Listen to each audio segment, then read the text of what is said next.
আমি আপনাদেরকে অল্প কাপড় দিয়ে সাধারণ কল্লিদার পায়জামা কাটিং শেখাবো। যদি শিখতে চান সম্পূর্ণ ভিডিও মনোযোগ সহকারে দেখবেন। শুরুতে আমি এখানে 2 গ্রাম পরিমাণ কাপড় নিয়েছি, যার লম্বায় হচ্ছে এখানে 41 ইঞ্চি, 6 গ্রাম কাপড় আছে। এখানে আমার যা পায়জামার লম্বা হচ্ছে 41 ইঞ্চি, এখানে কাপড়ই আছে 41 ইঞ্চি। তা কীভাবে কী করবো সেটা দেখেন। এখানে মোটা আমি 6.5 জন্য 7.5 ইঞ্চি নিচ্ছি। তো 7.5 আমি এখানে একটা মার্ক করে নিলাম। তারপর এখানে যেটা করবো সেটা হচ্ছে হাইয়ের দিকে, হাই আমার বরাবরে 17 ইঞ্চি নিব। বড়দের ক্ষেত্রে কল্লি অ্যাড করে নিব। তো বড়দের ক্ষেত্রে কল্লি 17 ইঞ্চি দিলে, হাই দিলে তারপরে কি করব সেটা দেখো।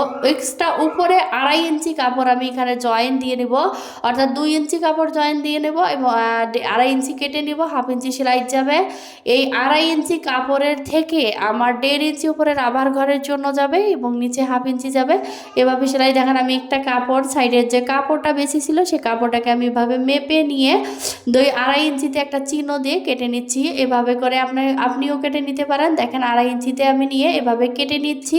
কেটে নেওয়ার পর অবশিষ্ট যে কাপড়টা থাকবে আপনারা চাইলে এখানে মুটাও অ্যাড করে দিতে পারেন এবং দুটো মিলে কল্লি দিতে পারেন। আমার যেহেতু এই কাপড় একটু আছে আলাদা এক্সট্রা শার্ট, সেজন্য আমি পুরোটা কল্লিতে ব্যবহার করলাম। আপনারা এখান থেকেই মুটার জন্য কাপড় নিতে পারেন। তো আজকের মতো ভালো থাকবেন, সুস্থ থাকবেন, আল্লাহ হাফেজ।